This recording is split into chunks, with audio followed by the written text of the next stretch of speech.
साथियों, आज हम इस वीडियो लेक्चर में बॉक्सर विद्रोह की असफलता के कारण के बारे में डिस्कस करेंगे। Causes of the failure of boxer rebellion. तो इससे पहले हम बॉक्सर विद्रोह के काफ़ी टॉपिक डिस्कस कर चुके हैं, जिसका लिंक मैं डिस्क्रिप्शन में भी दे दूंगा, और प्लेलिस्ट भी बनाई हुई है चाइनीज़ हिस्ट्री की। आप वहाँ से भी चाइनीज़ हिस्ट्री की बहुत सारी वीडियोस देख सकते हैं। तो बॉक्सर विद्रोह की असफलता के क्या क्या कारण थे वो डिस्कस करते हैं। अब ये सबको पढ़ के सुन के ये हैरानी होती है कि जब वहाँ की सारी जनता, किसान विद्रोहियों के साथ थे बॉक्सर विद्रोह में, तो ये असफल कैसे हो गया। ठीक है, तो इसीलिए हम इसको आज डिटेल में डिस्कस करेंगे कि क्या क्या ऐसे कारण थे असफलता के, जिसकी वजह से जो बॉक्सर विद्रोह है वो बॉक्सर विद्रोह कामयाब क्यों नहीं हुआ। तो पहला जो पॉइंट है वो है विद्रोह उत्तरी चीन तक सीमित रहा। जो ये बॉक्सर विद्रोह था जो 1899 में शुरू होता है और 1901 में बॉक्सर प्रोटोकॉल के साथ ये खत्म होता है, तो इसकी पहली जो असफलता का कारण है वो यही है कि विद्रोही जो जो ये विद्रोह था ये नॉर्थ चाइना तक ही सीमित रहा। इसमें जो साउथ चाइना के लोग थे उनकी जो भागीदारी थी वो ना के बराबर थी, और जो साउथ चाइना के जो गवर्नर्स थे उन्होंने संधियां कर ली थी यूरोपियन कंट्रीज के साथ। वो अपने बेनिफिट देखते रहे, ठीक है, और वो चाहते थे कि बस हमारे यहाँ कोई डिस्टरबेंस ना हो, हमें कोई हानि ना पहुंचाई जाए। उन्होंने इस बात पर विदेशी शक्तियों के साथ संधि कर ली और उन्होंने अपने देश के लोगों का साथ नहीं दिया। तो ये जो विद्रोह था वो कहां तक सीमित रह गया, नॉर्थ चाइना तक ही सीमित रह गया।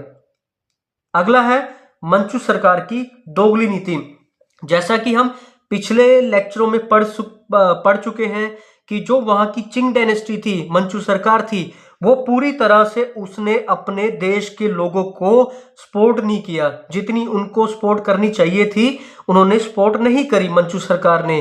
तो वहां के लोगों को अपने सरकार के खिलाफ वो काफी गुस्सा थे कि अगर हमें सरकार पूरा सपोर्ट करती तो ये विद्रोह असफल नहीं होता। ठीक है, तो जैसा कि हम पहले भी ये डिस्कस कर चुके हैं कि चिंग डायनेस्टी क्या करती थी कि अगर उन्हें लगता था कि विद्रोही जीत रहे हैं तो वो विद्रोहियों की हेल्प करनी शुरू कर देती थी। अगर उनको लगता था कि यूरोपियन कंट्रीज जीत रही है, विदेशी शक्तियां जीत रही है, तो ये मंचू सरकार किसके साथ हो जाती थी, विदेशी शक्तियों को सपोर्ट करना शुरू कर देती थी। तो इस वजह से मंचू सरकार की जो दोगली नीति थी उसकी वजह से भी जो बॉक्सर विद्रोह है उसको असफलता का सामना करना पड़ता है। अगला है चीन की सेना में तालमेल नहीं था। तो अगला इंपॉर्टेंट पॉइंट है चीन की सेना में तालमेल नहीं था। तो अगर सेना में कोऑर्डिनेशन ना हो तो लड़ाई जीतनी बहुत मुश्किल हो जाती है, और यही होता है कि चाइना की जो सरकार होती है, चिंग डायनेस्टी होती है, वो विद्रोहियों को सेना तो प्रोवाइड कराती है, ठीक है, मिलिट्री पावर तो प्रोवाइड कराती है, बट उनमें तालमेल नहीं बैठ पाता। ठीक है, तो होता क्या है कि जब ये दूतावास को घेरा डालने जाते हैं, यूरोपियन कंट्रीज के दूतावास को घेरा डालने जाते हैं, उस समय वो क्या करते हैं कि वो तोप खाने का यूज नहीं करते।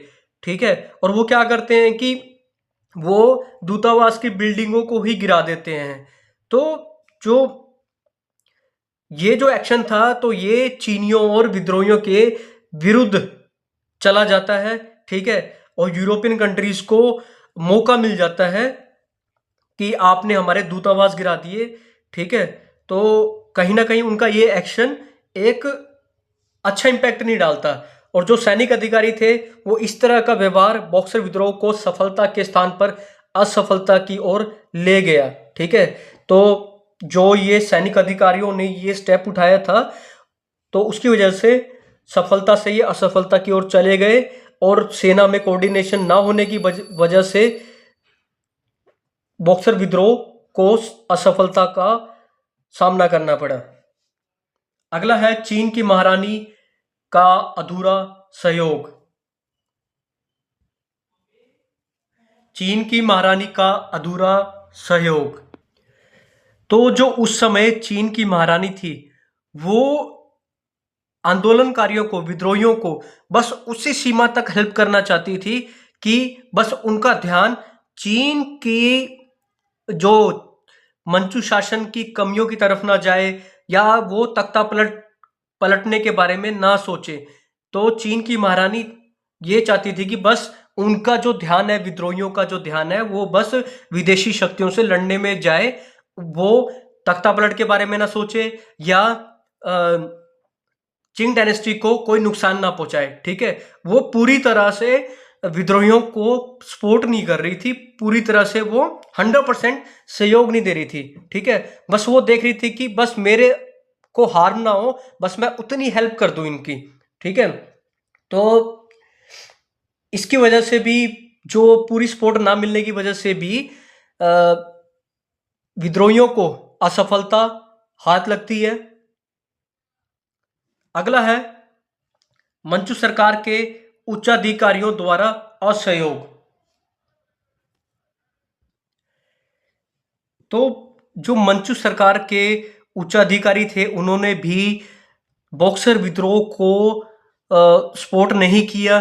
ठीक है, जैसा हम पहले भी डिस्कस कर चुके हैं कि साउथ चाइना के मोस्टली जो गवर्नर्स थे, जो उच्चाधिकारी थे, उन्होंने संधि कर ली यूरोपियन कंट्रीज के साथ कि आप बस हमें डिस्टर्ब मत करना, हम इसमें पार्टिसिपेट नहीं करेंगे बॉक्सर विद्रोह में। ठीक है, तो ऐसे ही बहुत सारे स्टेट के गवर्नर, वाइसराय जो भी थे, मंचू सरकार के उच्चाधिकारी थे, उन्होंने इनको सपोर्ट नहीं किया बॉक्सर विद्रोह को। वो उनका मानना था कि ये जीतने वाले तो है नहीं ना, ये सक्सेसफुल होगा, हम खामोखा बदनाम हो जाएंगे अगर हम इनको सपोर्ट करते हैं, हमें और मुसीबतें झेलनी पड़ जाएगी। तो उन्होंने अपना फायदा देखा मंचू सरकार के उच्चाधिकारियों ने। योग्य नेता का अभाव।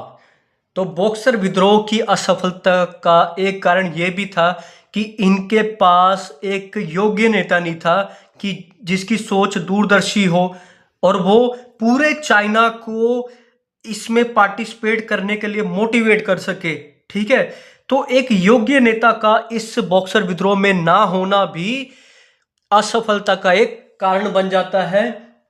कोई भी आंदोलन या विद्रोह तभी सफल होता है यदि उसका नेतृत्व करने वाला कोई योग्य नेता हो। इसी पक्ष से बॉक्सर आंदोलन का यह अभाव था कि उसके पास इस तरह का कोई लोकप्रिय नेता नहीं था, कोई दूरदर्शी नेता नहीं था जो अपने आंदोलन के लिए समूची जनता का समर्थन प्राप्त कर सके और आंदोलन को लोकप्रिय बनाने में उसका उच्च स्तर पर संचालन कर सके। इस तरह की स्थिति में बॉक्सर विद्रोहियों को असफलता मिलना स्वाभाविक ही था। तो योग्य नेता ना होना भी एक बहुत मुख्य कारण बन जाता है बॉक्सर विद्रोह की असफलता का। अगला है रचनात्मक तथा निर्माणात्मक कार्यक्रम का अभाव। तो जो बॉक्सर विद्रोही थे, तो जो बॉक्सर विद्रोह था उसका मुख्य उद्देश्य यही था कि हम अपने देश से विदेशी ताकतों को खदेड़ें, बाहर निकालें। ठीक है, बट उन्होंने जनता को ये नहीं बताया कि जब हम इनको यहां से निकाल देंगे, यहां से खदेड़ देंगे, उसके बाद का क्या प्रोग्राम है, उसके बाद लोगों को क्या बेनिफिट मिलेंगे, उसमें देश के लिए क्या फायदा होगा, आम जनता को क्या लाभ मिलेंगे। वो पॉलिसी नहीं बनी कि लोगों को आगे का कोई रास्ता दिख सके। ठीक है, तो बॉक्सर आंदोलन विद्रोह केवल विदेशियों को चीन में से निकालने के उद्देश्य से शुरू हुआ था, बट जनता को यह नहीं बताया गया कि विदेशियों को चीन में से निकालने के बाद उनका क्या कार्यक्रम था और इसका जनता को क्या लाभ होगा। इससे बॉक्सर विद्रोह बहुत सारी जनता की सहानुभूति खो बैठा और लोग इस आंदोलन को कोई राष्ट्रीय आंदोलन नहीं समझते थे, जो उनके लिए कोई स्वर्ण भविष्य दिखा सके और उनके लिए कोई रचनात्मक कार्यक्रम प्रस्तुत कर सके। इसलिए ये आंदोलन बहुत देर तक नहीं चल पाया। और जो अगला पॉइंट है, विदेशियों की शक्तिशाली सेना। विदेशियों की शक्तिशाली सेना वाकई में शक्तिशाली सेना थी उस टाइम जब युद्ध होता है, ठीक है।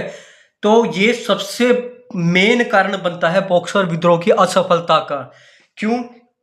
क्योंकि चीन की सेना और बॉक्सर विद्रोहियों की सैनिक शक्ति से विदेशियों की सैनिक शक्ति बहुत ज्यादा थी, बहुत अधिक थी। विदेशी सैनिक सेनाओं में, अब ध्यान से सुनना, कि 8,000 जापानी सैनिक थे। विदेशी सेनाओं में 8,000 जापानी सैनिक थे, 8,000 अंग्रेजी सैनिक थे, 4,500 रूसी सैनिक थे,